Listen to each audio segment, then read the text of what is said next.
And welcome to the Inauguration Day edition of Frankly Speaking here on WYDC TV Big Fox. I'm your host, Frank Acom. We have a lot to cover. We're going to be talking about inaugural procedure this morning. We're going to talk about what Trump has in store for the day, a little bit about yesterday's, what would you call it, rally? Victory rally? We also have a few things here about the outgoing Biden administration. First, a few comments. This coming from Friday. After the program, this from a viewer. I had the pleasure of getting to watch a portion of the confirmation hearing for the future Homeland Security Secretary, Kristi Noem. And I was pleasantly surprised at the demeanor and actions of the Democrat senators, Peters, Hassan, and Slocum. They were calm, reasonable, and asked logical, well-thought-out questions. And they represented their states as well as all of us with dignity. Senators Gillibrand, Schiff, Hirano, Kaine, and Warren can all take a lesson from these senators. Enjoy this because none of us see this very often. Thank you very, very much. Been watching much of the hearings myself. Here is a comment on this inaugural morning from our friend Jack. Today's the day, very politically exciting.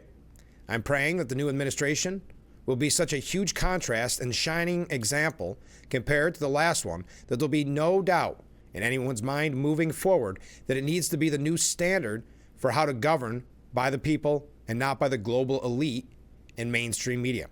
Trump's team looks more uniting, and hybrid, mainly from the ties that his cabinet and Trump himself have from being former Democrats and by exposing the root cause of the problems with our government and the left-leaning media. The brave new technology world needs governing and control rather than letting it careen down the hill with no brakes, waiting for the crash to, quote, build back better into some dystopian Picasso-style image of America. Thank God Almighty for today is finally here. Yes, it is Inauguration Day. Thank you for that comment. Not all, of course, are in a jovial mood. For those Americans, and we're going to help you out here on Frankly Speaking, for those Americans that are dreading the Republicans' return to office and experiencing increased anxiety, Time magazine reported about 11 science-backed activities people can try today to cope with their, quote, sense of hopelessness about the incoming administration. Psychological experts and therapists suggested a variety of activities that could help those that are emotional about Trump's return to take their focus off of their anxiety and gain a new perspective. Amalana Simon Thomas, a psychology expert and science director at the University of California at Berkeley's Greater Good Science Center, recommended exercising, doing a creative activity, showing an act of kindness, smiling at strangers, and going to see a performance. These activities can boost your mood, help you regain a sense of control, and feel connected to others. Working out can, quote, wrest back a sense of power that you might feel is missing on inaugural day or on Inauguration Day. You might not be able to do anything about the new administration's policies, but you know what you can do? 15 perfect form jumping jacks. Group crying was also another recommendation in the report. Really? Boy, that would give me more anxiety than any president getting inaugurated. Quote, it might seem counterintuitive, but if you need to shed a few tears on Inauguration Day, it's healthy to let them out with one caveat. You shouldn't do it alone. The grace and speed with which somebody recovers from grief if they have an opportunity to cry with the support of another person, someone who they trust and who they believe cares about them, is orders of magnitude improved. Other mental health experts recommended volunteering, journaling, making a vision board, dancing, and doing what is called forest bathing. You'll feel humbled, said a therapist. This mountain is going to be there forever and ever, and you're one human being standing here. Everything comes and goes, but nature is still there.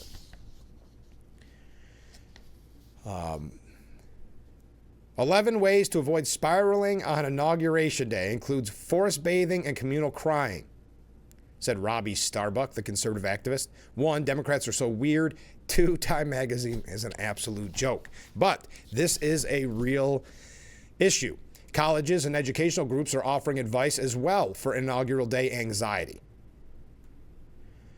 Educational institutions and college-affiliated groups are preparing for President-elect Trump's inauguration by offering mental health advice, delivering travel notices to international students, and organizing anti-Israel rallies. I see, and you can find it at the Empire Report this morning, but I guess there was an issue of this anti-Israel bias attack right at Buffalo University of Buffalo, excuse me. But I'll continue. Most schools will be closed on Inauguration Day due to it falling on a federal holiday. Of course, today is Martin Luther King Jr. Day. Similar to Trump's first inauguration and the weeks following his victory in the 2024 election, universities and educational groups are offering different outlets for students. Several anti-Israel college groups in Chicago are planning demonstrations. The University of Illinois Chicago Students for Justice in Palestine and Students for a Democratic Society intend to hold an anti-Israel protest, according to social media reports. The group will reportedly meet to, quote, fight back against Trump's racist and reactionary program. Other schools are offering mental health advice ahead of the swearing-in. Emory University's Rollins School of Public Health conducted an interview with clinical psychologist Rachel Wayford, published in December, about how to deal with anxiety during presidential transitions. Quote, Americans are experiencing a mix of emotions as Trump prepares to start his second term as president of the United States. For some, a second Trump administration is stirring up fear and anxiety. Wayford suggests that those who have anxiety should stay off social media today or unsubscribe from news outlets. Quote, I would encourage anybody who's in that state right now to think about the ways that you can plug into your life tangibly, plug into your community, social support, and the things that bring a sense of security, safety, and control. The Close-Up Foundation, a nonprofit civic educational organization, offered middle school students the opportunity, the opportunity to take a 7-day trip to Washington for their inaugural celebration in an effort to help young people see how our national ideals impact all of us today. Meanwhile, in recent weeks, international students have been urged by their universities to return to the U.S. before the inauguration, claiming that Trump's plans to crack down on illegal immigration could impact them. Several of the schools giving such notices include, right down the road, Cornell University, the University of Southern California, Harvard University, Massachusetts Institute of Technology, and Penn State. At Cornell, the university's Office of Global Warming sent a message to their students saying a travel ban is likely to go into effect soon after the inauguration. The ban is likely to include citizens of the countries targeted in the first Trump administration. I'm not even going to try to pronounce all of them. New countries could be impacted to this list, particularly China and India. A statement from the USC said that this is especially important given that a new presidential administration will take office on January 20th and, as is common, may issue one or more executive orders impacting travel to the U.S. and visa processing. The Los Angeles Unified School District has also directed teachers to evade immigration and customs enforcement if they show up to schools. All right, there you go. So if you need help this morning on Inauguration Day, there are some tips in some universities that are implementing different processes as President-elect is about to be sworn in for his second term. Speaking of anti-Israel protesters, the first Israeli hostages were freed by Hamas following 471 days in captivity. 3 hostages, including one who survived the brutal attack on October 7th, have been freed after the Israel-Hamas's ceasefire deal went into effect following hours of uncertainty. Romy Gonen, 23, Emily Damari, 28, and Doran Steinbrecher, 30, were handed over to the Israel Defense Forces by the Red Cross on Sunday after 471 days in captivity. They were also, which is very odd, given a gift bag by Hamas. The bag contained gifts and souvenirs, which included photos of them in captivity, a commemorative photo of Gaza itself, and some kind of certificate. This is being reported by the Israeli outlet Ynet. All 3 hostages were filmed being loaded into a car. Then, without a word, a Hamas terrorist handed each a paper bag with the group's crest on it. Apparently without choice, the women were filmed smiling as they held up gold gilded certificates bound like high school diplomas, and then were whisked away by an entourage of armed and masked terrorists.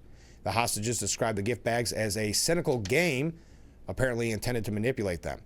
In the rest of the video, obtained by the Times of Israel, the Israelis were seen being driven around the streets of Gaza in a ramshackle motorcade of gun-wielding terrorists, while crowds of citizens mobbed the vehicles, pounded on the windows, and chanted in Arabic. So there are your updates. Now, we are going to talk about today's inauguration. I assume you plan to watch it. We'll be talking about it extensively on tomorrow's broadcast as well, but we do have some updates on what today's events will look like. Also, a few things here about the outgoing Biden administration, so you want to stay tuned for that. I do have we're going to start with a couple of quick New York stories just quickly, and then we'll move right along. We're just getting started on the inauguration. Oh, I forgot to hit my waves. I apologize. The Inauguration Day edition of Frankly Speaking here on WYDC TV. Big Fox, stay with us. We will be right back. The Frankly Speaking Roof Cam brought to you by Boss Security in Horseheads. Contact them today for all your business and home security needs. Got sidetracked looking at all these comments. Welcome back as we broadcast live from the Hesselson studio on Inauguration Day. Let's go to a few comments from viewers. For as long as fear tactics work, they will never stop using them. Thank you very much. Comment from a different viewer. Morning, Frank. Well, hey, good morning. I watched Trump advance put the wreaths of the tomb on the tomb of the unknown soldier for the first time ever. I've never been able because I was working. It was awesome. Yes, very moving, isn't it? A lot of events surrounding Inauguration Day. We're going to talk about that in a little bit. A couple quick New York State issues and updates. Governor Kathy Hochul's administration quietly doubled the price tag to renovate the crumbling grand staircase to the state's Capitol building. To fix these stairs, folks, I know masons can cost a little bit, but to fix these stairs, it is now up to a whopping $80 million. You heard me right. $80 million. How would you like to get that contract? The price tag of the repairs has skyrocketed from $17 million in 2014 to $41 million in 2022 to upwards of $80 million last fall, amounting to more than quadruple what the project's costs were originally estimated at. Waiting for that opening day as well. The Eastern Approach steps. It's unclear where the additional funding will come from, if it's included within Hochul's Albany upcoming budget plan. Quote, Governor Hochul's commitment to investing in the city of Albany and make our state capital a place all New Yorkers are proud of. The Office of General Services has initiated a competitive procurement process to responsibly identify a contractor to make much-needed renovations to the eastern approach of the Capitol. By law, we cannot comment further while the procurement process is ongoing. The 77 steps we're paying over, as a New York taxpayer, paying over $1 million per step. And promenade adjoining the grand Romanesque entrance known as the Capitol's eastern approach have been closed since 2015. Poor drainage and significant structural issues have left the stairs sliding downhill towards the Hudson almost as long as they've been in existence. Wow, $80 million. Also on the New York front, I thought this was just a nice quick update. We know Elise Stefanik has her hearing soon to be for the job of the United Nations for the confirmation hearings. Well, Andrew Garbriano, Nick LaLota, Congressman, they're all congressmen, Nick Langworthy, our congressman, Mike Lawler, Nicole Malatakis, and Claudia Tenney wrote an op-ed to the New York Post saying the United Nations is getting a reformer and America First fighter out of Elise Stefanik. Over her decade in Congress, Elise has driven results on behalf of her district in upstate New York and the North Country and the entire nation. Most recently, she has served as the dean of the New York GOP delegation and as House Republican Conference Chair, the highest-ranking New York Republican elected to top House leadership in over 100 years. Her commitment to delivering real results for hardworking New Yorkers is seen in her legislative record and in her political determination to grow and maintain the House Republican majority. As the Senate considers Elise's nomination as President Trump's ambassador to the United Nations, New York could not be more thankful. The New York Republican delegation is appreciative of her leadership, friendship, and continued support for our efforts to deliver for New Yorkers across the state. Whether it's been joining together and bringing attention to the failures of Governor Hochul, to bring a voice of moral clarity to counter the far-left Democratic policies that continue to pollute the great state of New York, Elise and New York Republicans have been resolute and ensuring that New Yorkers' voices are heard and not overshadowed by the failed Albany Democrats. Together, this united team of New York Republicans has ushered in consequential funding for 9/11 heroes and their families, stood up against the radical defund the police movement in defense of our brave men and women in law enforcement, combated the rampant anti-Semitism infecting New York institutions like Columbia University, and exposed the corruption and subsequent cover-up of disgraced former Governor Andrew Cuomo and his deadly COVID-19 nursing home directive. As we saw this past November, the American people delivered a mandate in support of President Trump, his America First agenda, and the Big Tent Republican Party. We are proud that in our home state, Trump gained historic support among New York voters. For the national level, down to the local level, Elise Stefanik has always given her constituents a voice at the highest levels of government, in addition to supporting the empowerment of a record number of common sense Republicans across the state. Her leadership in Congress will be missed, but the tenacity and strength to deliver reform to the UN will serve our nation well. Unfortunately, the UN, like many organizations, has succumbed to the scourge of anti-Semitism, anti-Israel hate, and the general fraud and abuse of American generosity. It is ripe for reform, and Elise Stefanik is unquestionably the right person for the job. This is a bittersweet moment as the New York Republican congressional delegation loses a powerhouse and friend, but we know that her leadership on the international stage is coming at a desperately needed time. We will continue to carry the torch of Elise's strong America First, New York First approach and the strength and tenacity of New Yorkers. As crises continue to rage around the globe as a result of the 4 years of failed foreign policy under Joe Biden, it has never been more critical to bring back President Trump's America First leadership on the world stage. We look forward to furthering our work together as Elise Stefanik takes on her future role as U.S. Ambassador to the United Nations to promote the President's peace through strength national security agenda. As New York Republicans, we are beyond excited to see Elise, a proud upstate New Yorker, represent the United States of America to clean out the rot at Turtle Bay. That again, Andrew Garbarino, Nick LaLota, Congressman Nick Langworthy, Mike Lawler, Nicole Malatakis, and Claudia Tenney, who represent New York in the United States House of Representatives. So I thought that was a nice boost for Elise Stefanik. And tying in with that, when they talk about what's happening at the world front, there's a very good piece this morning by Victor Davis Hanson saying that deluded Biden, blind to his foreign failures, leaves Trump a world in flames. And we've heard this from Don Jr. as well. If you recall, Don Jr. was accusing Biden of trying to start World War III, so his father could not usher in peace and prosperity. But departing President Joe Biden offered a farewell brag last week to his State Department about how his tenure had improved America's stature abroad. And you recall I mentioned that last week. In his now accustomed weird mix of whispering and fiery shouting, Biden apparently felt he had to lie or mislead about almost every one of his quote-unquote achievements. Yet to the extent that anything improved abroad on his watch, the weakening of Iran or the near destruction of Hamas and Hezbollah, it was despite Joe Biden, not because of Joe Biden. Biden, bowing to election year political pressure, did all he could to restrain and block Israel's retaliations to the October 7th massacre.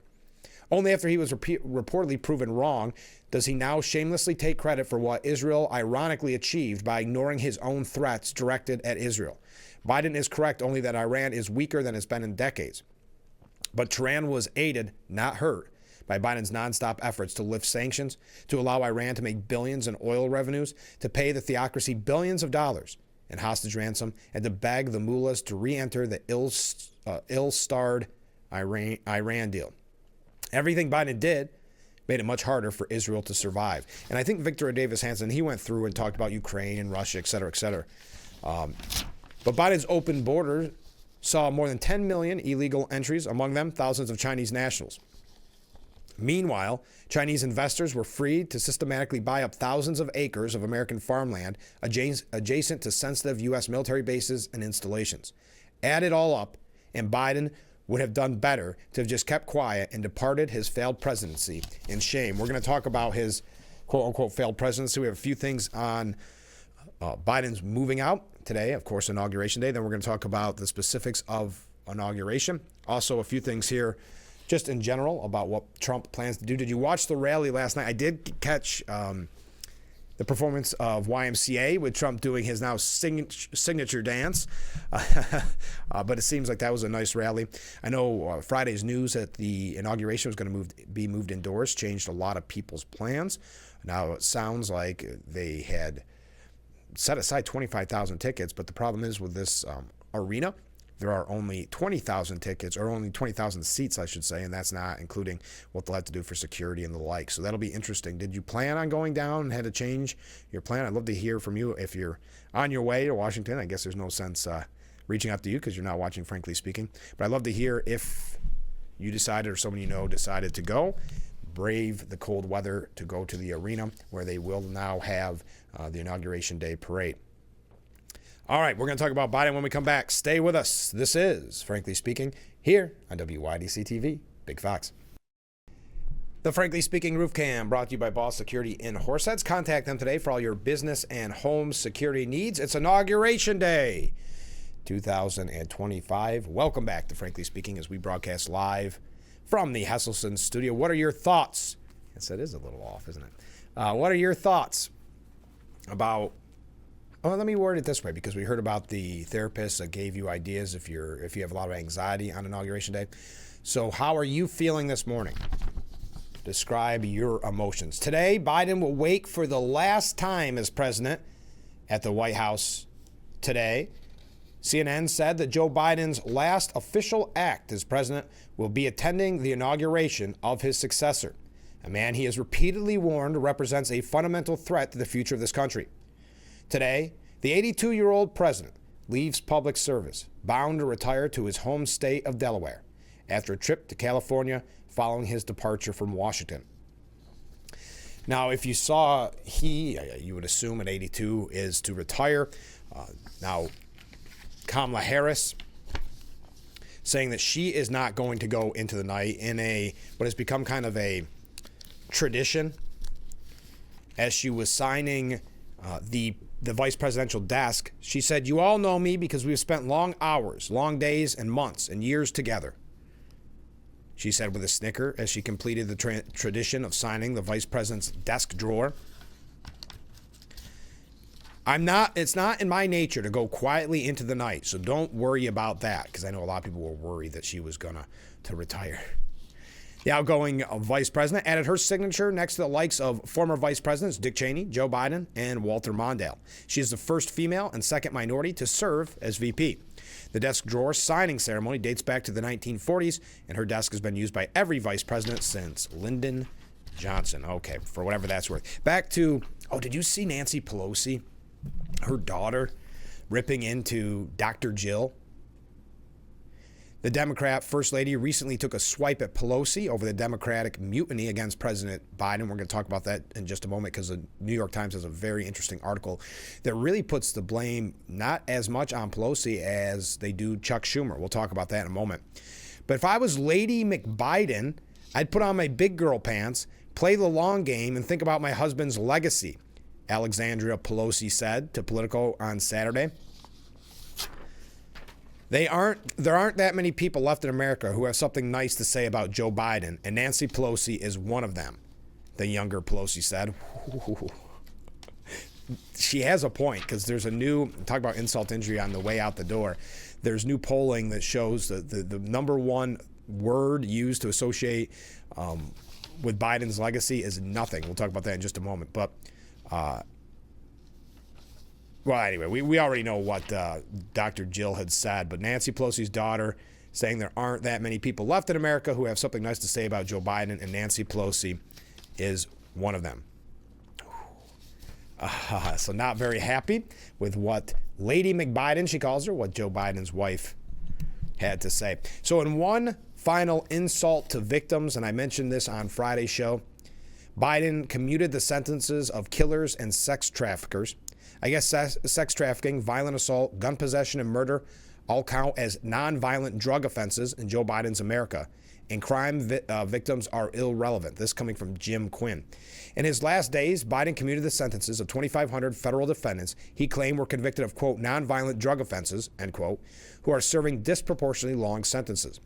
Biden is either lying or his senior advisors are lying to him, and we know a lot of what is being done, especially throughout his whole 4-year term, but specifically as of late, just being done behind the scenes by nameless, faceless bureaucrats. Biden reduced the sentence of Lariam Graham, 67, a Buffalo man convicted in 2023 of organizing and heading a drug conspiracy to sell fentanyl, crack, cocaine, and heroin. When police raided his home, they found fentanyl, crack, and cash. He also possessed a firearm in his residence. In addition to heading up the drug gang, Graham was also convicted of sex trafficking by forcing or coercion from 2013 to 2021. You see, this non-violent drug dealer threatened or beat at least 4 women in order, you get the idea, to force them into activity. He beat one learning disabled woman on a daily basis. He had 12 prior convictions, and they go through person after person that shows that it's not just this kind of blanket statement of non-violent drug offenses. To create a false narrative, racial injustice, disproportionate sentencing, mean-spirited DAs, young people's lives ruined, etc., and then enact radical policies while fending off opposition by attacking their opponents as racist, the real goal is simply to empty the prisons. The press coverage is taken right from the White House's press release.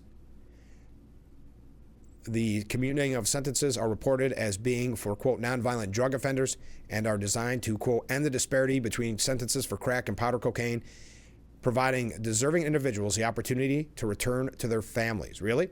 The United States Attorney General does not normally prosecute 18-year-old kids selling dime bags on the corner. There are almost always aggravating factors: large-scale drug operations, sex trafficking, violence, and firearms. What about the victims, he asked. Were they ever notified of these commuting of sentences? Were they allowed to give input? Who recommended these defendants to you? Who on earth is advising you on these things? Again, this is Jim Quinn asking the question. He was an executive district attorney in Queens District Attorney's Office, where he served for 42 years. He said, the Democrat Party touts itself as the last best hope for women. How does it square that with the commuting of sentences of sex traffickers, murderers, and drug dealers? The presidential pardon is a constitutional prerogative of the president, but it doesn't mean it is beyond investigation. Perhaps Attorney General designate Pam Bondi will look at these commuting of sentences when she is confirmed. I hope so. Or perhaps Governor Hochul will look into the New York defendants. I doubt it. At the sentence hearing on Lariam Graham, the mother of his daily beaten sex trafficking victim spoke. The victim, a 30-year-old learning disabled woman, died prior to the sentencing. At the sentencing, when the court asked her mother if she wanted restitution from the defendant, all she asked for was the money to bury her daughter and put a tombstone on the grave. Could Biden look her in the eye and tell her what he did for her daughter's tormentor? Biden's final humiliation, though, is most Americans can't name one success and will remember him for doing, and the word is, quote, nothing. Nothing. It's the one word that unites Americans when it comes to President Joe Biden. Ask Democrats, Republicans, or independents for their one-word summary of his legacy, and they put aside all their differences to answer almost unanimously, nothing. Those are the extraordinary results of an exclusive poll conducted for Daily Mail by JL Partners. Some 1,009 registered voters were asked for their brief description of the legacy of Joe Biden, who leaves the White House today. When the results are arranged in a word cloud, the most common answer sticks out at the center. The next most popular answers are economy, inflation, and infrastructure, in a more encouraging nod to one of his landmark pieces of legislation. Yet the word nothing stands out when the responses are split by political persuasion. For Democrats, the memory is softened by other words such as good, stability, and better. But as Biden prepares for a life outside politics for the first time in half a century and plans for a presidential library and other elements in his legacy, it suggests at least the first draft of history is unlikely to be kind to him. Ask voters for their assessment of what Joe Biden achieved during his presidency, and their one-word answer is damning. And there's worse in other parts of the poll. When voters were asked whether they can remember a single Biden achievement, more than half said they cannot. Some 37% say they strongly agree with the statement that they cannot name a single accomplishment. Even Democrats struggled.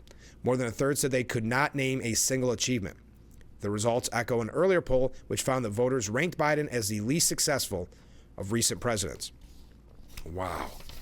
Nothing is the one word used to describe by both Democrat and Republicans the Biden administration. We have a couple of other things on Biden, then we are going to move along to Trump's inauguration today. What did you think about the TikTok ban? They're getting some pushback because when TikTok was shut down and then kind of turned back on, or however you want to word it. They thanked incoming President Trump. So AOC and others were outraged, wondering, getting conspiratorial, wondering if it was all a way for Trump to look better. Your thoughts on that? Let's take a short break. We'll be right back with Frankly Speaking here on WYDC TV, Big Fox. The Frankly Speaking Roof Cam brought to you by Boss Security in Horseheads. Contact them today for all your business and home security needs. Welcome back as we broadcast live from the Hesselson studio. Let's go to some viewer comments. My emotions are, we're going to say, heck yeah.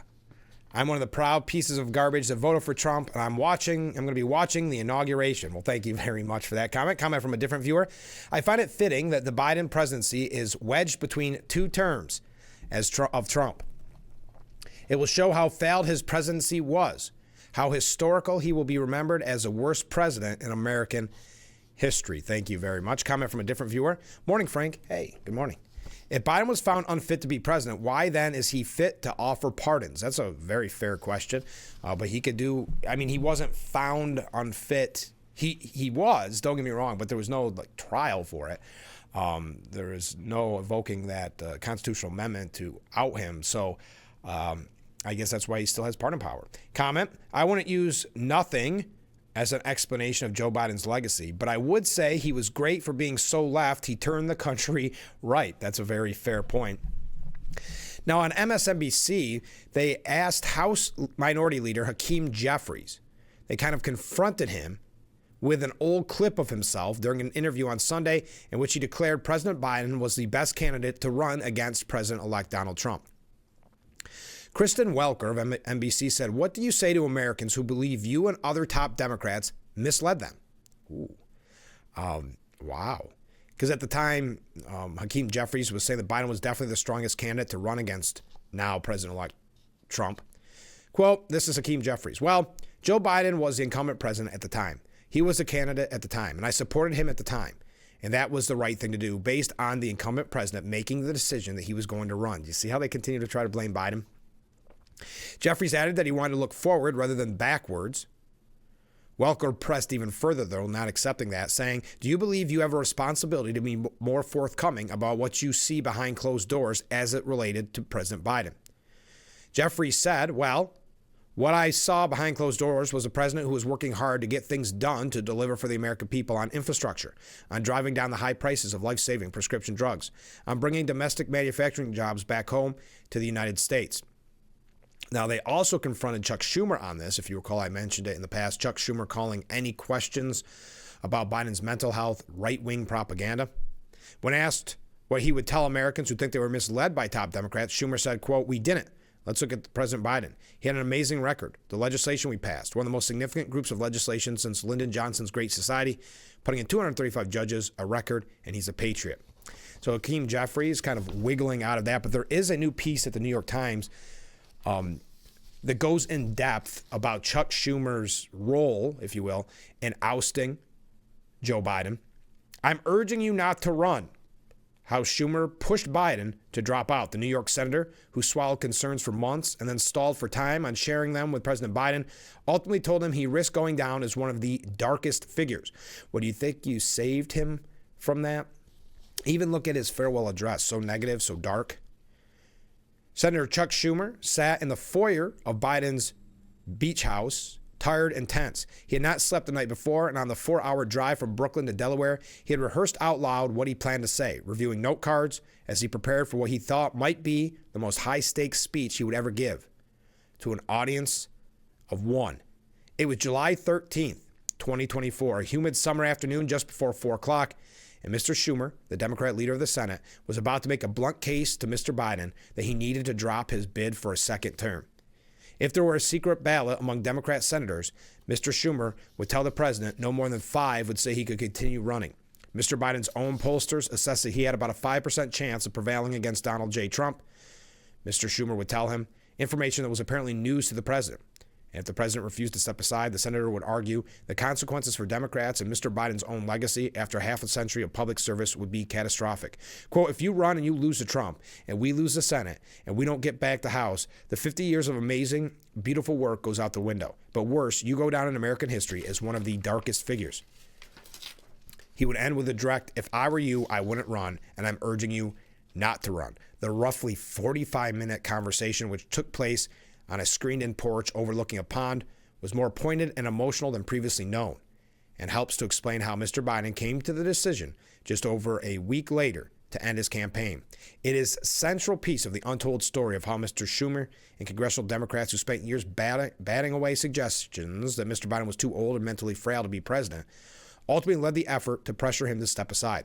This article is based on interviews with dozens of people who participated in the private push and who recounted their parts in a condition of anonymity for a forthcoming book. The new book on this, Madhouse, How Donald Trump, MAGA Mean Girls, a former used car salesman, a Florida Nepo baby, and a man with rats in his walls broke Congress. When Mr. Schumer arrived at Biden's beach house that summer day, he could hear the president shouting. I'm not going to go through all of this, but it was a contentious Zoom call. Now, originally, Nancy Pelosi liked taking the credit for ousting Joe Biden. We know that she wanted to act Godfather-esque by saying, "I did what I had to do." Now, regretting that because obviously Harris lost in that landslide election. So now they're putting the blame all on President Biden. The two embraced as Mr. Schumer headed back to his car, where he broke down in tears as he recounted the meetings to his aides. He didn't know what Mr. Biden would end up doing, he told them, but he felt he had gotten through to him. All right. Biden is going to leave Trump a letter in the Oval Office, which has become a tradition since Ronald Reagan started it. Trump left Biden a letter when his first term ended in 2020, despite skipping the inauguration. Biden never revealed the contents of the letter, but he said it was very generous. The modern-day tradition has been around since Reagan left a note for George H.W. Bush at the Resolute desk before leaving office in 1989. Reagan's note was written on stationery that included a cartoon of a turkey and "Don't let the turkeys get you down" written on the top. Reagan's note was lighthearted and pithy, but the letters only got longer from there. The turkey stationery was also discontinued as every president following used White House branded paper. All right. So what did you think about the TikTok drama? Is that something that interests you? The conspiracy theories are coming out and saying, was the whole TikTok drama a bait and switch to make Trump look good? Well, AOC said that TikTok thanking President Trump for helping restore the app is a, quote, choice. On her Instagram page, Ocasio-Cortez claimed that TikTok is signaling that they have agreed to privately collaborate with Donald Trump and the Trump administration. And for all of those concerns that people are saying that TikTok is going to be used as a propaganda tool by the Chinese, understand they're using it as a propaganda tool for the right. The New York lawmaker spoke further on the point in another post, saying that every mass social media platform in the United States has been taken over by the right wing. We are on the eve of an authoritarian administration. This is what 21st century fascism is starting to look like. That's according to AOC. On the eve of the authoritarian administration, she said. Here we are on Inauguration Day. We're going to talk about the inauguration when we come back. Stay with us. We'll be right back with Frankly Speaking here on WYDC TV. Big Fox. Stay with us. The Frankly Speaking Roof Cam, brought to you by Boss Security in Horseheads. Contact them today for all your business and home security needs. Oh, we're getting a U-turn. Okay. I guess they probably didn't know they were going to be on TV. Welcome back as we broadcast live from the Hesselson studio. Let's go to some viewer comments. Happy new beginning, Frank. Well, happy new beginning to you. Isn't it so like Joe to leave the now pardoned citizens in the clink for an additional 4 years? I guess that he must have forgotten about them until his last week. Yeah, isn't that interesting? Just same with the commuting the sentences for those on death row. Why do you wait till the last day? Some of these people, now I'm not sure if all of them are going to be released, but it sure seems it. So yeah, they had an extra 4 years. Why not let them out if they were so innocent? Why not let them out 4 years ago? That's a good point. Different comment. They can blame Biden all they want. He won't remember it. Okay. Comment from Ken. Meet the Depressed interviewed Hakeem Jeffries on Sunday. It's just interesting that he now thinks that the first thing America needs to do regarding illegal immigration is to secure the border. During every question, he emphasized how dedicated the Democrats are with being bipartisan and working for America. When asked why he didn't sound the alarm in Biden's dementia, he said he only saw Biden working hard for the American people. It makes me wonder, where has he been during the last 4 years? Well, You got to think about that. You don't need to be bipartisan until you're in the minority, right? At both the House and the Senate. Now they want to work with Republicans. Could be interesting. Now 45 becomes 47 today. Yesterday there was the eve of the inauguration rally. At noon, where is it here? A crowd of supporters packed the 20,000-seat Capital One Arena. Trump said at noon tomorrow, the curtain closes on 4 long years of American decline, and we begin a new day of dignity and pride. This was the Make America Great Again victory rally. I got to watch some of it. I didn't get to catch all of it. It seemed like quite a lengthy rally, wasn't it?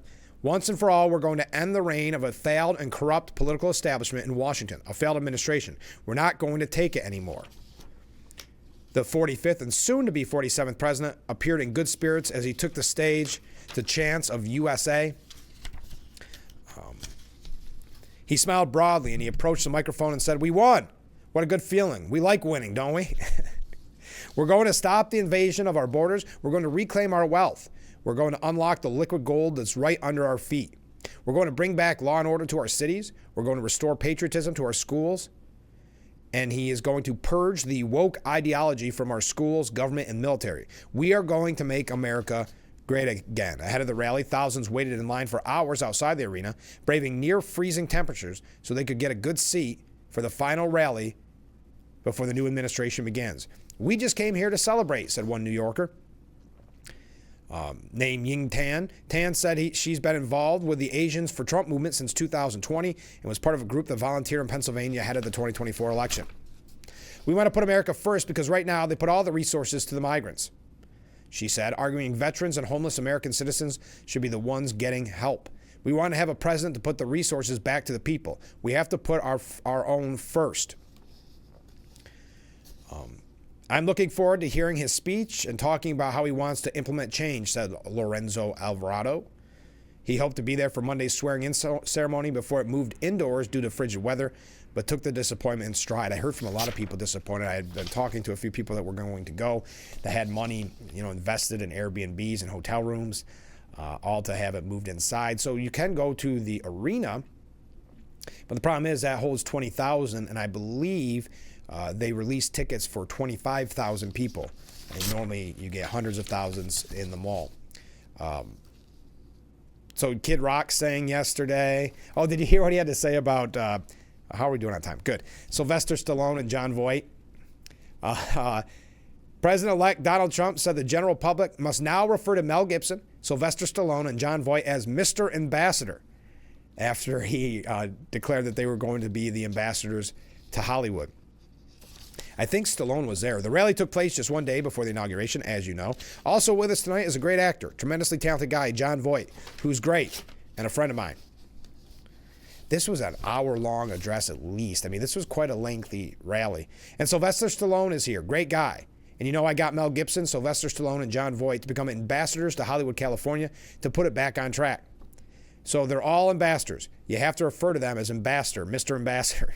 In the hours leading up to the Trump speech, Voight made an appearance on stage at the rally and praised the incoming president's vision of making America great again. We the people will honor our flag again, Voight said. He called Trump's victory as the greatest win of all time, the victory we were all fighting for to save our country and our democracy. I'm so grateful to say that Donald J. Trump is the 47th president of the United States. Trump first announced his decision to tap his 3 longtime supporters as special ambassadors to Hollywood on January the 16th. So we're going to tell you a little bit more about, and speaking of that, with 3 stars, Kid Rock was being interviewed. I thought he had a really good point. We're going to talk about it when we come back. Why is it that Trump has gained recent celebrity support? You may have heard there's quite a backlash, and we'll talk about it in the next hour, quite a backlash over Snoop Dogg, because you were right, there was a viewer who said that he was going to perform in a rally. It was a rally, or not a rally, inaugural ball, I believe.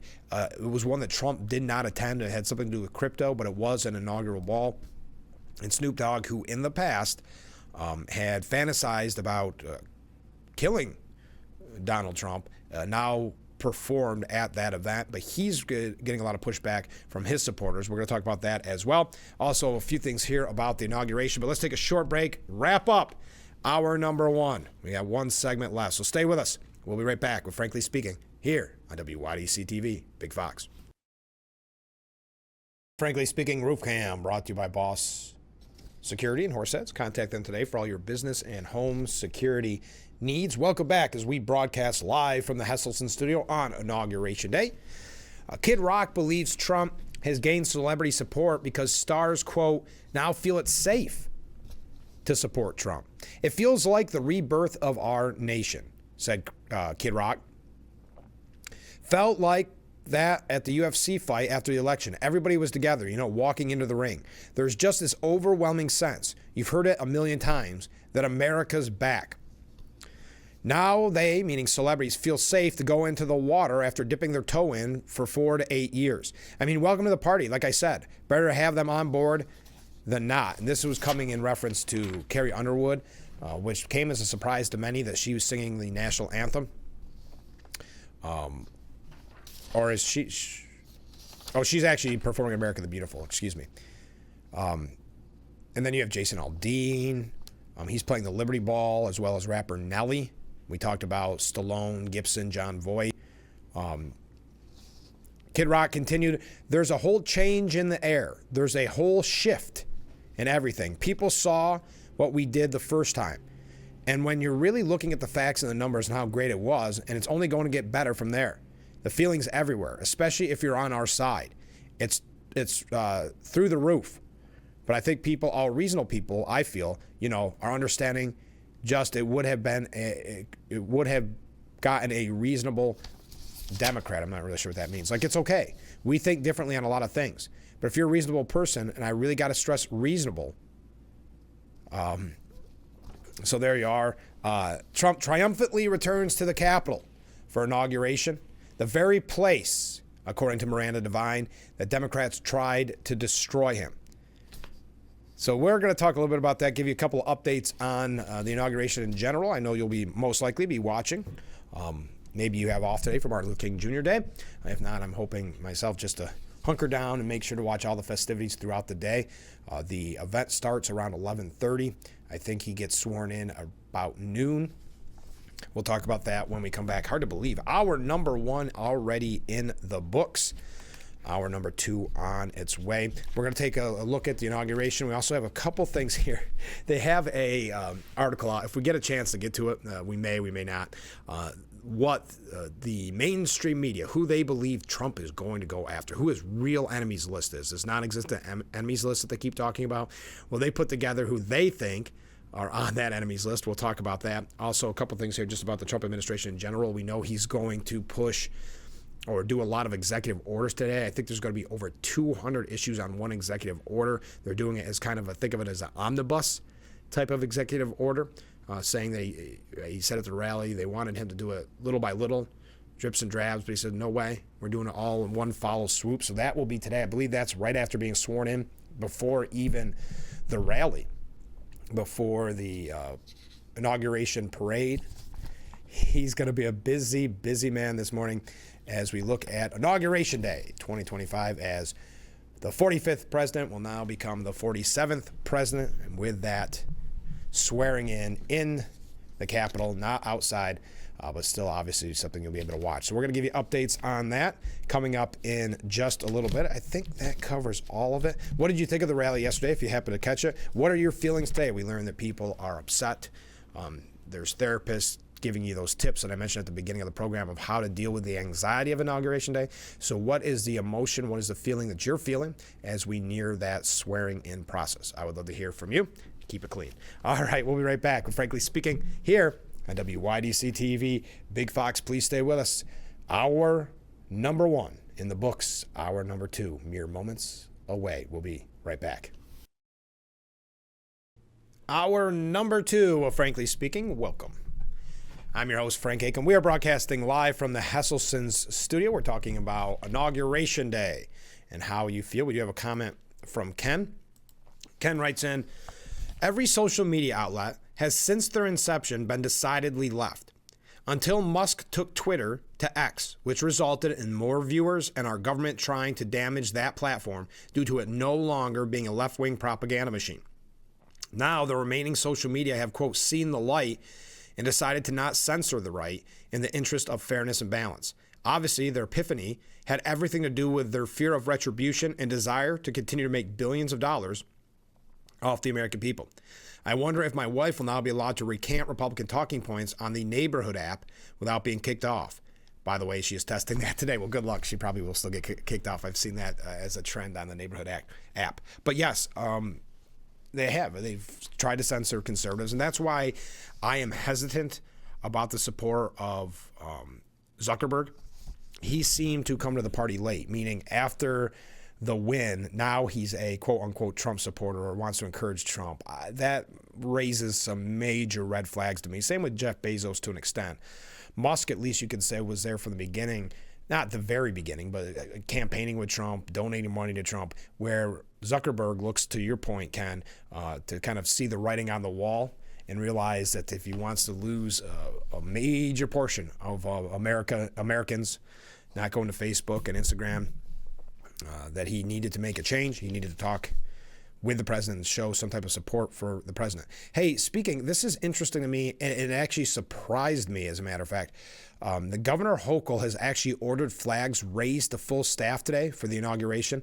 Now, we had assumed, and wrongly, we had assumed that Hochul would not be one of the governors that would have the flags at normal height. Many other governors were doing that, but we speculated that Governor Hochul wouldn't take that political calculation, but she did. Governor Kathy Hochul has ordered all flags in the state of New York to be raised to full staff for Donald Trump's inauguration as the 47th United States president. Flags are currently flying at half staff across the nation to mark the death of former President Jimmy Carter, who died December 29th at the age of 100. Per American flag code, the stars and stripes are lowered on all federal buildings, grounds, and naval vessels nationwide to mark the death of a sitting or former president. However, Hochul is bucking convention, at least temporarily. We know that Speaker Johnson called for it in Washington. Quote, tomorrow we are all Americans as we observe the centuries-old tradition of Inauguration Day, she said in a statement. For that reason, I'm directing flags to fly at full staff throughout the state of New York on January 20th and return to half staff to honor the late President Carter on January 21st. Regardless of your political views, the American tradition of the peaceful transition of power is something to celebrate. Staten Island Bureau President Vito Fossella expressed similar sentiments in a letter he penned to Hochul on Sunday. I'm writing to respectfully request that all flags across the state of New York be raised in honor of President Trump's inauguration. This gesture would serve as a symbol of unity and respect for the office of presidency, regardless of political affiliation. It is important to recognize and honor of the democratic process and the peaceful transition of power that is the cornerstone of our nation's values. Hochul is joining liberal Democrat governors, including Gavin Newsom of California and Jared Polis of Colorado, who have both ordered flags in their respective states flown at full mast for the duration of Monday's inauguration. Last week, House Speaker Mike Johnson similarly ordered all U.S. flags at the Capitol to fly at their full height when Trump takes the oath of office. I'm shocked in a way that Governor Hochul did this. I'm encouraged. I'm glad that she did that.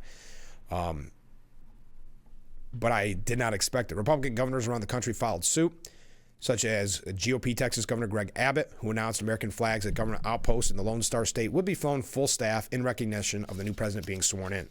28 states in all will have their flags raised on January 20th to honor the inauguration.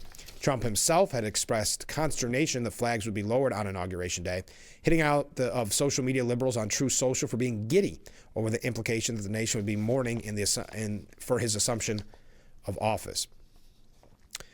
We thank Fossella said, we thank Governor Hochul for hearing our request and issuing an order for flags across the state of New York to fly full staff tomorrow for the inauguration of President Trump. The governor deserves credit for recognizing the importance of coming together as a nation and encouraging unity among all New Yorkers and Americans. Tomorrow, we will look ahead to the future of our country. Comment from a viewer. I concur with Ken, as many of my attempted comments on Facebook did not meet their standards. Thank you very much. Now, what are your thoughts about Zuckerberg really coddling up to President-elect, soon-to-be President Trump? He raises red flags to me just because he kind of came late to the party, right? It was after the vote. It wasn't before. So your thoughts on that. But as I mentioned, Miranda Devine said Trump triumphantly returns to the Capitol for inauguration, the very place Democrats tried to destroy him. Just as fate brought Donald Trump improbably back to the presidency, There is cosmic irony in the last-minute change of venue for swearing in today. The polar vortex that brought snow and Arctic temperatures to Washington meant the official moment of Trump's comeback triumph had to be moved into the Capitol Rotunda, the very scene of the January 6th, 2021 riot that Democrats and the media catastrophized, I don't know if I'm saying that right, to try to destroy him and his America First populist nationalist movement. Who would have thought back then that Trump would be taking the oath of office in the same sacred place that Democrat Machiavelli Nancy Pelosi used and abused for her devious political games? She and Joe Biden lied to the cops, the cops were killed that day. The Trump supporters spread excrement on the walls, that the riot was an insurrection and a terrorist attack worse even than 9/11.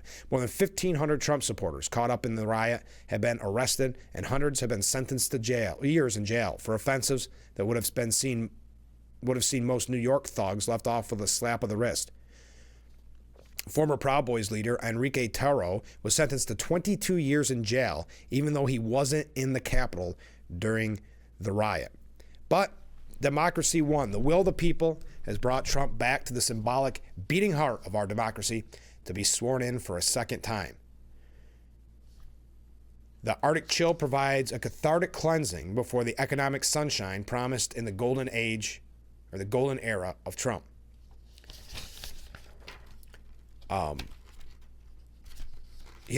Trump promised within days. Oh yeah, we'll talk about some of the things that he's going to be doing here in just a moment. But today, after years of Biden, Trumpism is cool. NFL players do the Trump dance on the sidelines. Snoop Dogg is playing at the inauguration. TikTok is back, and more than 2/3 of young Americans aged 18 to 29 feel optimistic about the next 4 years with Donald Trump as president, according to a new CBS poll. Trump has won the grudging respect of even his most ardent critics, with New York Times columnist David Brooks calling him the most consequential American politician since Ronald Reagan. And comedian Dave Chappelle wished him well on Saturday Night Live. You can almost hear the collective sigh of relief at the prospects of competence being restored to the government. America has yet again chosen a builder to rebuild the country and possibly reunite its people. But for all his talk of unity, Trump is not the pushover he was last time, and that's a very important point. A gifted communicator is the visual mode of this era. He sent a message in the official presidential photograph that will hang in every federal building across the country. It is almost identical to his mugshot. Did you see that? His face strong, resolute, and with an air of menace. This time, the people's will be done. And that goes in line where we know he was picked to be Time's Man of the Year. But did you see the most recent cover of Time magazine that shows him kind of sweeping off Biden's desk with the aviator glasses being kind of thrown off the desk? What they're calling it is adults are in charge. Time magazine's new inauguration issue cover features Donald Trump briskly clearing President Biden's belongings from the desk in the Oval Office with his arm, sending Biden's signature aviator sunglasses flying. The illustrated cover is the fourth for the magazine by artist Tim O'Brien, who has previously depicted Trump either seated at or floating above the famous resolute desk in sequential series, using every rising water level as a metaphor for chaos or tumult in his first presidential term. The initial cover in the series was published in February of 2017, a month after Trump's first inauguration, accompanied by the text, "Nothing to see here." It shows Trump seated, his fingers steepled, as a rainstorm rolls in, causing his tie and flaxen locks to wave forcibly in the wind. The second cover, we don't need to go through all of this. This one is now, he's back. Something to keep your eye on if you want to buy the Time magazine. One person said, now let's get down to business. There's a huge mess to clean up. But Trump haters interpreted the image as depicting him as an agent of chaos. Here comes the chaos, wrote one Twitter user. Another person saying, one day these Time covers will be looked at how Soviet propaganda is looked at today. Absolutely despicable. A lot of anger out there. That's someone that's probably dealing with anxiety today and should therefore meet in a group to cry, as was recommended by the therapist. So we're going to take a short break because I just realized it's 7:10. We got to take a short break. I see a lot of comments coming in. Keep them coming in. What do you think about Inauguration Day? How are you feeling this morning? How do you feel about the event? It is a shame that it had to be moved inside, even though Miranda Devine there does have a very good point, kind of the irony there. But I know a lot of people that are missing out. that wanted to attend. So what are your thoughts about it being moved inside? Your thoughts in general on this Inauguration Day edition of Frankly Speaking. Stay with us. We'll be right back after this. Frankly Speaking Roof Cam brought to you by Boss Security in Horseheads. Contact them today for all your business and home security needs. Welcome back as we broadcast live from the Hesselson studio on this Inauguration Day.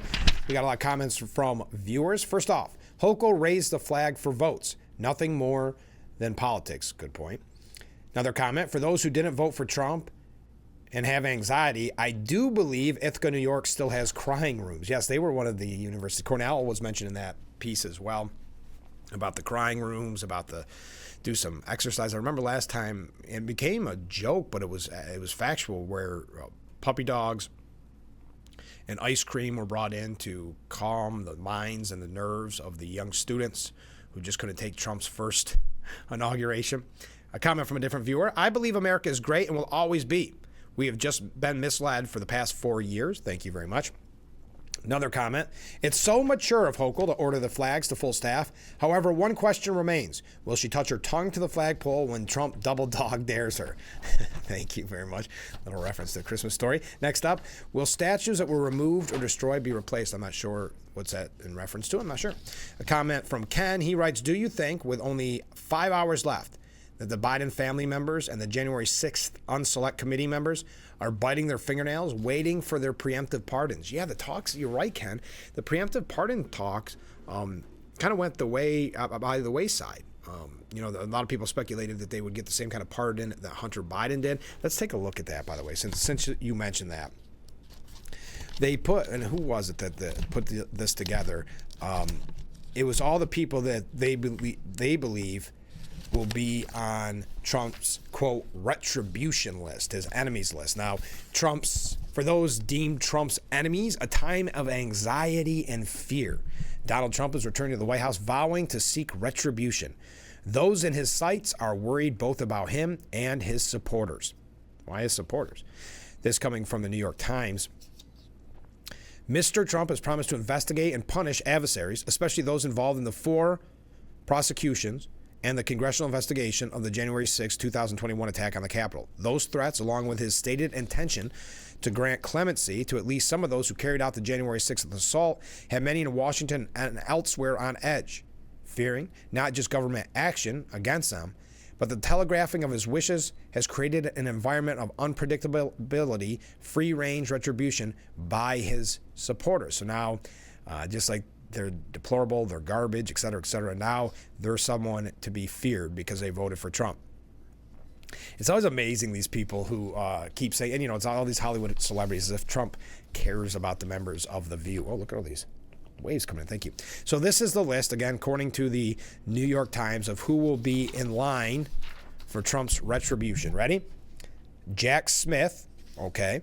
Letitia James, Arthur Engron, he was the New York State Supreme Court judge who oversaw that case. I forgot his name. Alvin Bragg, Fani Willis. Now the January 6th investigators as well, Liz Cheney, and the other members of the committee, which include one other Republican, Adam Kissinger, and 7 Democrats. General Mark Milley, Michael Cohen, John Bolton, the nuclear walrus, those in the deep state, James Comey, Andrew McCabe, Peter Strzok, 51 former top intelligence officers, or officials, I should say. I'm going to talk about that in just a moment. The media. I guess he's just going to generically go after the whole media. Mark Zuckerberg, that's interesting, and maybe that's one of the reasons why Mark Zuckerberg is trying to become his friend now. Now, this is not a list that Trump has released. This is the media's take on who will be on that retribution list, this alleged retribution list. President Biden and his family, former President Barack Obama, Vice President Kamala Harris, Hillary Clinton, Adam Schiff, Nancy Pelosi. So there's your list, according to the New York Times, a list of those who could be in line for Trump's retribution. President-elect Donald J. Trump believes he has been wronged by current and former officials, members of the media, and more. All right, so Trump, this was announced on Friday, later on Friday, but I wanted to mention to you, if you had not heard the news, Trump is going to use his personal Bible and the Lincoln Bible during the inauguration.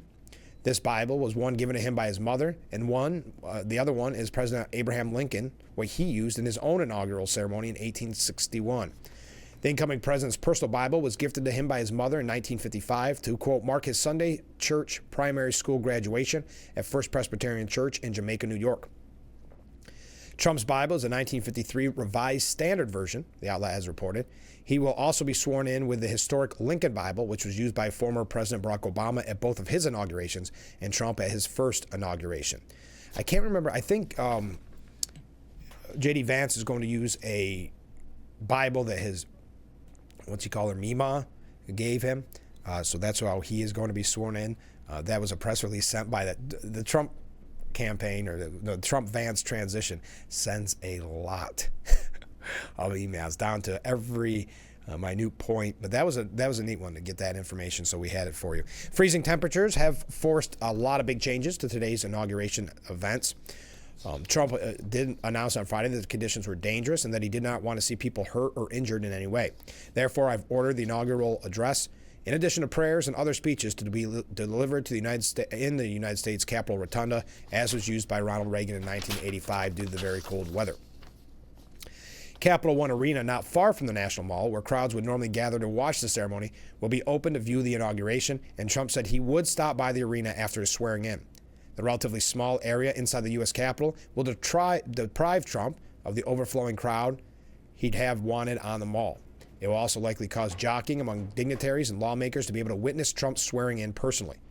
Concerns about Inauguration Day weather come with historic context. President William Henry Harrison is widely believed to have caught a cold during his 1841 inaugural ceremony, during which he gave a 2-hour speech and wore no coat or hat. He later contracted pneumonia and died 1 month after his inauguration. All right, we got to take a short break. I see a lot of comments coming in. Keep them coming in. How are you feeling this morning as we enter Inauguration Day at noon?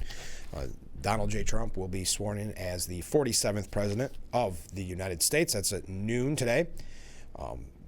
What many are calling the greatest political comeback in history.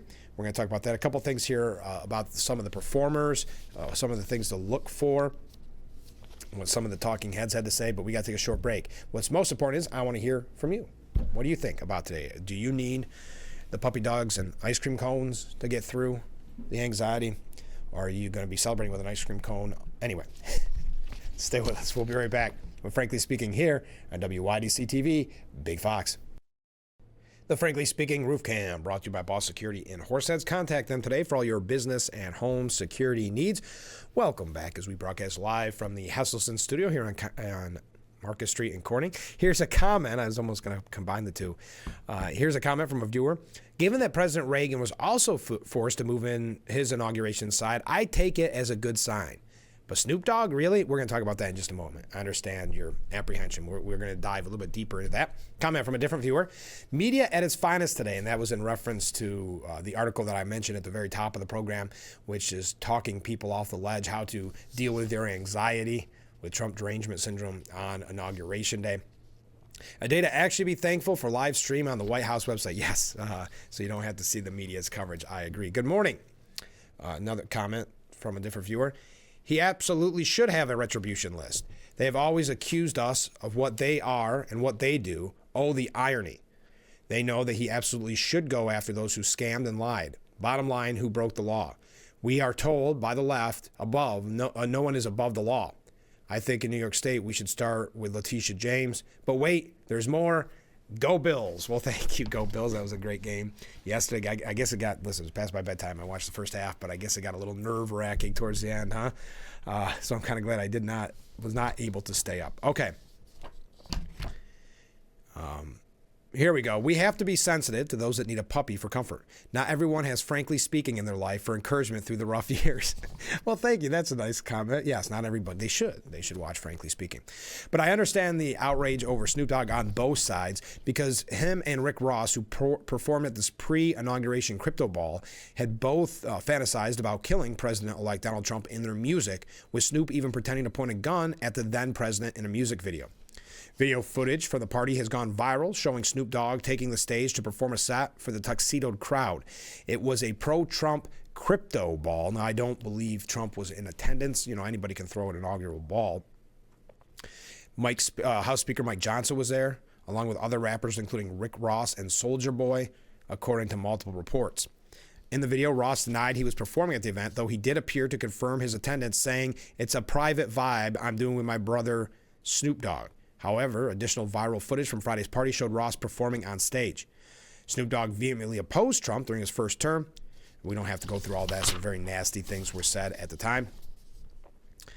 Friday's crypto ball was a private 4-hour affair with tickets going for $2,500 and $5,000, according to a report from CoinDesk. Other attendees including Trump's crypto czar pick, David Sachs, as well as tech entrepreneurs Michael Saylor, Brian Armstrong, and the Winklevoss brothers.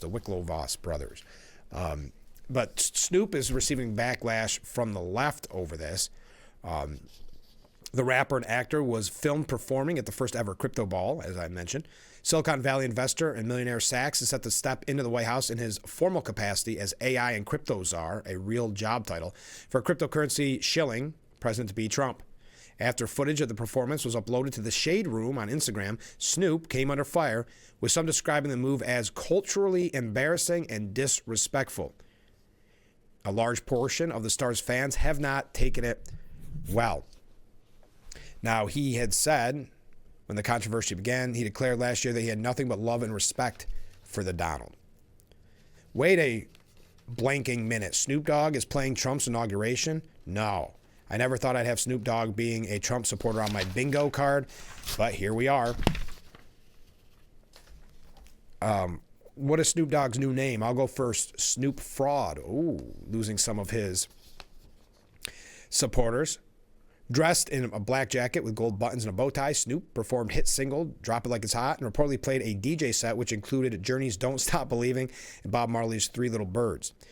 Now again, he in the past had been very outspoken in his dislike of Trump. So this goes back to what Kid Rock is saying, that it's now safe for people in the Hollywood world, in the performance world, to support the man who won in a landslide.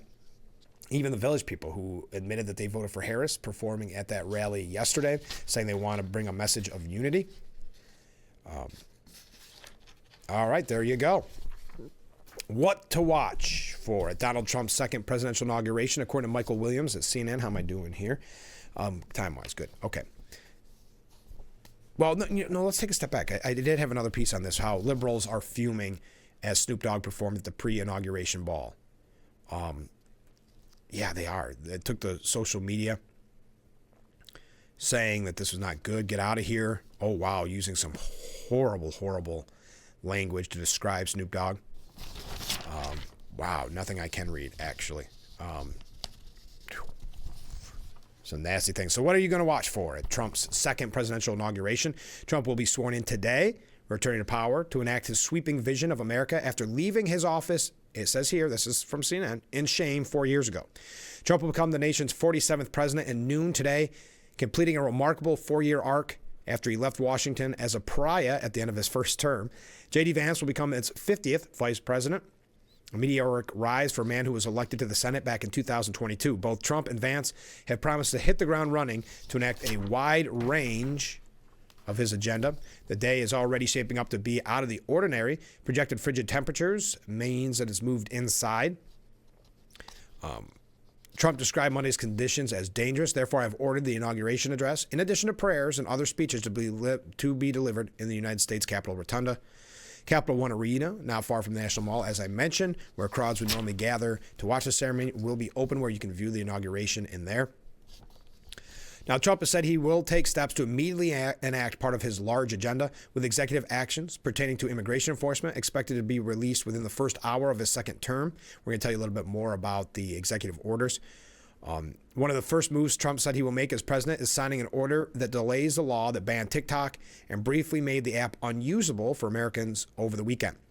The divest or ban law, which received bipartisan support and was signed by President Joe Biden in April, required TikTok's Chinese-based parent company to sell the app by January 19th or face it being blocked to its 170 million users. Now the conspiracy theories are coming out. They're saying that did TikTok do this just to benefit Trump? I think most of us know that is not the case.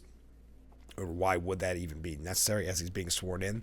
today, so he doesn't need some type of political pat on the back. But Trump on Sunday said he would use an issue to extend the period of time before the law's prohibitions take effect so that we can make a deal to protect our national security.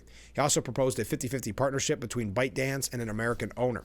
Trump proposed a TikTok ban during his first term and has since embraced the app because of its influence among young people. Trump also says he plans to swiftly pardon people who were convicted for their roles in the January 6, 2021 insurrection at the U.S. Capitol. The president-elect's team has drafted a slate of January 6th-related pardons that Trump plans to issue on his first day. The extent of Trump's planned pardon is unclear. About 1,270 people have been convicted of crimes related to that attack. And then his opening rhetoric is to be closely watched, CNN says. Trump vowed to seek retribution against his opponents and political enemies. Those who oppose Trump will be watching the opening hours of his second administration closely to see how quickly he carries out those threats. He said of his political opponents last summer, when the election is over, I would have every right to go after them. He said that sometimes revenge can be justified. Opponents of Trump include the prosecutors who have investigated him, the lawmakers who have countered him, the political figures who have opposed him, and the news media that has covered him. We'll be closely watching how Trump handles his first day in office to determine whether these threats carry any weight. It's like we're ignoring the fact that he's already been president for 4 years, right? Now, Biden's last official act as president will be attending the inauguration of his successor. On Monday, he leaves the White House, leaves public service behind, bound to retire to his home state of Delaware after that trip to California. During his farewell speech from the Oval Office, Biden said his crucial legislative achievements will have a long-reaching reverberation that outlasts his presidency. Remember saying, hey, good things are going to come. So that's so that they could preemptively start to take credit for Trump's job, for the work that he'll be doing. But if you look at those polls, show that the number one word used by Republicans and Democrats to describe Joe Biden's administration, nothing. That was a poll that came out for the Daily Mail. So a lot of coverage begins early this morning, and it's events that will be happening all day long. You can watch the ball later. There'll be numerous ones. But Maureen Dowd, how am I doing on time? Maureen Dowd says Trump brings a chill to Washington. I like this idea that we're supposed to feel bad for Washington bureaucrats, the deep state, the swamp that Trump talks about, be concerned about their emotions, their feelings on this thing, just like these people that think, like the view that he's going to throw them in internment camps or something ridiculous. But for many moons, the protocol for inaugurations has been as immutable and dignified as the words of presidents engraved on their monuments. Leaders and luminaries would put aside their grudges and come together to celebrate democracy. This day marks the deepest conviction of the American experiment, that power must pass peacefully from one commander-in-chief to the next. But what if you're coming to honor a man who tried to overthrow the government and steal an election? A man who riled up his own followers to sack the Capitol and then lumbered out of town, a sore loser, in a vile humor, skipping the inauguration of his successor. Does he merit the usual privileges, says Maureen Dowd? Should anyone honor him in his moment at the center of the sacred traditions he desecrated? When Obama and Pelosi blow off Donald Trump on his triumphant day, that meaning Michelle Obama, are they being rude and unpatriotic, or are they justified, given his incendiary words, misogyny, and racism, his defilement of the tradition of the heart of America? The weather will not be the only bitter chill in town. Besides Michelle and Nancy's cold shoulder, Barack Obama and the Clintons are skipping the inaugural lunch. Trump is returning as a colossus. He has brought Washington Democrats and Republicans to heel, teamed up with Elon Musk, and slapped a gold Trump sign on Silicon Valley. The Lords of the Cloud helped fund the coronation, and they're making a pilgrimage here to bow to the new overlord. So if someone supports the president, you never hear of someone using language like that, overlord, when Biden has support of people like George Soros and others. It's again, this is Maureen Dowd, so take it with a grain of salt, but still, just to show you what we'll be dealing with. But not everyone is looking forward to what's in store. It will be hard to forget Trump's day of infamy, January 6th, as he gets sworn into the Capitol, which was smeared with blood and feces by rioters, recast by Trump and his acolytes as hostages, patriots, tourists, and grandmothers. The wintry cold is ordinarily part of the inaugural tradition. Trump posed on Friday that the Arctic blast would force the shindig inside to the Capitol Rotunda. But given Trump's obsession with crowd size, many wonder if he was just shivering at the thought that the weather would keep spectators away. See, they always think they know what's in his mind. An X account belonged to a beloved D.C. dive bar, Dan's Cafe, dryly posted about the shift to the rotunda. Good thing his supporters already know how to get inside. Trump's last inauguration was marred by his meltdown over crowd size. He called the National Park Service director the next day to press him to produce additional photographs of the crowd on the mall after the agency shared photographs showing that Obama had a much larger crowd at his inauguration than Trump did. This set the tone for the high chair king's first term. Reality must take a seat back to ego stroking or else. The mood in Washington is very different this time. Instead of a rowdy resistance and a women's march that drew nearly 500,000 and some 5 million across the globe, an international swath of pink hats, we have Republicans who've got even more sheep-like, and Democrats still seem deflated and flummoxed with no compelling ideas or polls to lead them out of the wilderness. And this, as Trump is surrounded not by advisors, generals, and a daughter trying and failing to temper him, but by fervent loyalists who will help him toss out executive orders the same way he tossed out paper towels in Puerto Rico with no worries about who might be hit. This is, oh my goodness. Enough on that. But that's a little bit of the kind of the Trump derangement syndrome that was mentioned earlier, where people have that anxiety, that they need that help. As Biden, baked in Washington tradition, dutifully follows the script on Monday, he should ponder what his legacy will truly be: resurrecting Trump. So it ends on this anger towards Biden. There's a lot of anger towards Biden, saying that with Trump kind of bookending, Trump before him and Trump after, it shows a failed legacy by Biden. But we got to take a short break. Stay with us. We will be right back with Frankly Speaking here on WYDC TV. Big Fox, we will be. Got to see which break it is. Right back. The Frankly Speaking Roof Cam, brought to you by Boss Security in Horseheads. Contact them today for all your business and home security needs. We are back with Frankly Speaking, broadcasting live from the Hesselson studio on this inaugural day edition. Let's go to some viewer comments. Since we are the garbage for voting for Trump, maybe we should send a garbage truck to get the Biden stuff out of the White House. Thank you very much. Different comment. Well, Democrats always said that it would be a cold day before Trump returned. Thanks, Fred. That's a very, very good point. The great thing about freedom is the U.S., you have the right to leave, as did Ellen Ungenerous. Thank you very much. A comment from Ken. I'm waiting for the executive orders reversing the un-American executive orders that Biden's handlers had him sign, especially ones that secure the border, remove illegals, and open up our energy resources. We are going to talk about the executive orders. President Trump has vowed, here's another comment first. Another good thing about the incoming president, the first lady has class. And the media seems to be a little bit more open up to Melania recently. Maybe she'll finally get some magazine covers that were never awarded to her the first time, even though she was a model. Just before noon, Donald Trump will be inaugurated as the 47th president of the United States. 2.5 months after his convincing election victory over Vice President Harris, the president-elect returns to office in what will symbolize his reinvention and redemption 4 years after being ushered out of the White House by the American electorate. Quote, "We put America first and it all starts tomorrow." This is what he said at that rally yesterday. "We begin a brand new day of American strength and prosperity, dignity, and pride." President Biden, Harris, former President Barack Obama, George W. Bush, and Bill Clinton, Republican and Democrat members of Congress, foreign dignitaries, Elon Musk, Mark Zuckerberg, and Jeff Bezos, other tech and business executives, and some high-profile celebrities will crowd into the U.S. Capitol Rotunda for Trump's inauguration, which will be held indoors for the first time in 4 decades. After Trump's inaugural address, there will be a rapid-fire series of events, including a formal farewell for Biden and Harris as they leave the Capitol. Minutes later, members of Congress will watch as Trump and J.D. Vance take part in a signing ceremony, followed by an inaugural lunch and then a review of the troops. Trump then returns to Washington, D.C.'s downtown area for an abbreviated parade, which was moved indoors because of the frigid weather, in front of thousands of supporters. After that, the new president heads to the White House for an Oval Office ceremony before making his way to the traditional inaugural balls in the evening. Trump is also expected to get to work immediately. This is the important point, signing more than 200 executive actions on his first day in office. Quote, "I will act with historic speed and strength and fix every single crisis facing our country," Trump vowed. "You're going to see executive orders that are going to make you extremely happy. Lots of them. Lots. We have to set our country on the proper course." Trump's first wave of policy priorities will focus on issues he's highlighted during his presidential campaign, including border security, energy, curbing inflation, and ending DEI programs across the federal government.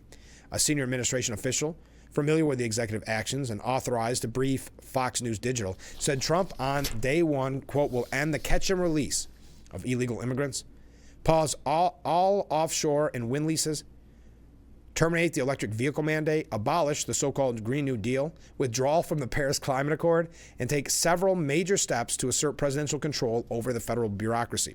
By the time the sun sets tomorrow evening, the invasion of our borders will come to a halt, and all the illegal border trespassers will, in some form or another, be on their way back home. And we're going to end the Biden war on American energy and unleash our energy resources to quickly defeat inflation and achieve the lowest cost of energy and electricity on Earth. This is going to be an interesting day. Trump's journey since the election loss in 2020 is nothing short of remarkable. His refusal to accept the election results, support for the January 6th insurrection, and subsequent legal challenges, including indictments and convictions, would have historically ended any future political ambitions, says veteran political scientist Wayne LaSperance. On this day, the U.S. will witness the return of President Trump at the zenith of his political power. So he's got to take more than 200 executive actions on his first day to clean up, quote, failed, corrupt political establishment. The actions include 50 executive orders, which are legally binding, with some involving border security and domestic energy production, while others are designed to ensure that federal workers are hired based on merit. Trump plans to start signing the orders immediately after he is inaugurated, said Jason Miller, a senior advisor. Many of the moves will be part of an omnibus directive. The incoming president previously indicated he would sign at least 25 orders on his first day in office. This is massive, record-setting, unmatched first wave, an official said. This is the most extensive list of executive actions in American history. As part of the orders, Trump will declare a national border emergency that will effectively close the southern U.S. border. It is unclear whether the country's northern border will have any immediate actions taken against it. Some of his more extensive day one plans have already leaked, including his mass deportation plan, slated to begin in Chicago immediately after his inauguration. The crackdown would be on top of a potential citizenship order that would end automatic citizenship to children of illegal migrants born in the U.S. Quote, on day one of my new term in office, I will sign an executive order making clear to federal agencies that under the correct interpretation of the law going forward, the future children of illegal aliens will not receive automatic U.S. citizenship. The order would violate the 14th Amendment and likely be challenged in court. We also learned that he is going to suspend the security clearance of the 51 intelligence agents or officials who falsely implied that Hunter's Biden laptop was Russia fake information. Remember that? President-elect Donald Trump on day one plans to suspend security clearances of the 51 intelligence officials who claimed reportedly tied to Hunter Biden's laptop had the, quote, classic earmarks of Russian disinformation ahead of the 2020 election. If you recall that, they now call it the spies that lied. Trump will repeal the clearances of the so-called spies who lie as part of a flurry of executive orders he's expected to sign on his first day in the Oval Office, citing a senior administration official close to the matter. It is going to get interesting. It's going to be a busy day. Federal authorities eventually confirmed that the laptop belonging to Biden's son was authentic. You know all about that. So 51 intelligence officials will no longer have their security clearance. Let's take a short break because I heard that Corning whistle. Keep those comments coming in. How do you feel on Inauguration Day? I would love to hear from you. And we will be right back, frankly speaking, here on WYDC TV. Big Fox, please stay with us. Now, frankly speaking, Roof Cam brought to you by Boss Security and Horseheads. Contact Boss Security for all your business and home security needs. Welcome back as we broadcast live from the Hasselson studio. A comment from a viewer. Celebration. Good times come on. Singing a song there. I like it. All right. Trump's border czar has made an abrupt reversal after there was that leak about mass deportations. Border czar Tom Homan is reconsidering immigration raids on Chicago and New York after details were leaked in news reports. Homan, former acting director of U.S. Intelligence and Custom Enforcement, told the Washington Post that the new administration hasn't made a decision yet. We're looking at this leak and will make a decision based on this leak. It's unfortunately because anyone leaking law enforcement operations put officers at great risk. So that's a bad sign. We know that Trump's First term was marred by a lot of leaks to news reporters, but worried migrants in New York City shelters are already fleeing. It's better to leave before, they're saying. Migrants shacked up at Big Apple shelters are jittery over promised ICE raids on the eve of Donald Trump's inauguration Monday, and many are ditching their tax-funded digs so they can avoid deportation. It is better to leave before, said Venezuelan migrant Kervin Nava. I am making arrangements somewhere else. One Manhattan migrant who asked not to be identified said the fear has gripped the shelter. It's in God's hands, but there are people who have started leaving the hotel because they're scared. When ICE came a few weeks ago, they had an arrest warrant for someone who lived there, and there's nothing they could do. Other migrants said they were just angry at their suddenly dim prospects. Trump has long promised mass deportations of illegal immigrants in the U.S. and has designated Tom Hoffman, his new tough-as-nails border czar, Tom Homan, to start making it happen as soon as he's in office. Homan, who has identified immigration asylums like Chicago and New York as the first priorities, told Fox News that he's reconsidering when and how to pull the trigger after some of the details of the planned raids were leaked to the press. It's going to be a big raid all across the country, he said. Chicago is just one of many places. We got 24 ICE field offices across the country. On Tuesday, ICE is finally going to go out and do their job. We're going to take the handcuffs off of ICE and let them go arrest criminal aliens. That's what's going to happen. Delayed or not, Homan assured the raids are coming, and it has migrants shaking in their boots. Migrant Lemaine Guay said some people think that they come in buses and load people out from the shelter, take them to the airport. It is going to be, well, the optics, the media, that's why they're leaking already. They are going to use this as a negative, even though this is one of the reasons why Trump was elected. They are going to do everything they can to paint this as a negative. National Guard, like articles like this from Politico, National Guard troops worry Trump will deploy them for mass deportations. I don't want to be seen as a Gestapo, said one former senior military official. National Guard members fear landing in the center of a political tussle between red state governors and blue state attorney generals over Donald Trump's expected crackdown on undocumented immigrants. The large-scale deportation effort could begin as soon as today, with Republican governors vowing to deploy the Guard if Trump asks, and officials in Democrat states readying quick legal pushback. Some of the 435,000 troops worry they'll get pulled into a legally murky mission rooting out people in communities where they have day jobs such as sheriffs, cops, or firefighters. Our North Star is how lawful is it, says Rob Bonta, California's Attorney General. If they are operating lawfully, there's nothing for us to do, and the president is allowed to do that. If he's acting unlawfully, as he did many times under Trump's 1.0, we sued him over 120 times. All right, we got to take another short break. Here is a comment from a viewer. Equality, not equity. Merit matters. Thank you very much. We got to take a short break. Stay with us. Then we're going to wrap things up. Get your last minute comments on this inauguration day. I want to hear from you as we head towards the swearing in ceremony. Taking the oath of office, Donald J. Trump and J.D. Vance, right around noon today. What are your plans? Are you gonna watch it like the Super Bowl? How are you gonna watch the inauguration? I'd love to hear from you and what your thoughts are. Stay with us. We'll be right back with Frankly Speaking here on WYDC TV, Big Fox. All right, we have some breaking news, folks. The president, Joe Biden, as we broadcast live from the Hesselson studio, Biden has issued preemptive pardons. This breaking news just a moment ago. President Joe Biden issued pardons for General Mark Milley, Dr. Anthony Fauci, and members of Congress who served on the committee investigating the January 6, 2021 attack on the Capitol. Biden, writing in a sentence, or his people, our nation relies on dedicated, selfless public servants every day. They're the lifeblood of our democracy. Yet, alarmingly, public servants have been subjected to ongoing threats and intimidation for faithfully discharging their duties. He said the issuance of these pardons should not be mistaken as acknowledgement that any individuals engaged in any wrongdoing, nor should acceptance be misconstrued as an admission of guilt for any offense. Our nation owes these public servants a debt of gratitude for their tireless commitment to our country. In a statement, Milley said he and his family were deeply grateful After 43 years of faithful service in uniform to our nation, protecting and defending the Constitution, I do not wish to spend whatever remaining time the Lord grants me fighting those who unjustly might seek retribution for perceived slights, Milley said. I do not want to put my family, my friends, and those with whom I serve through the resulting distraction, expense, and anxiety. So again, if you are just joining us as we wrap up today's edition of Frankly Speaking, Biden has issued preemptive pardons for Milley, Fauci, and the January 6th committee members. That of course, includes Liz Cheney.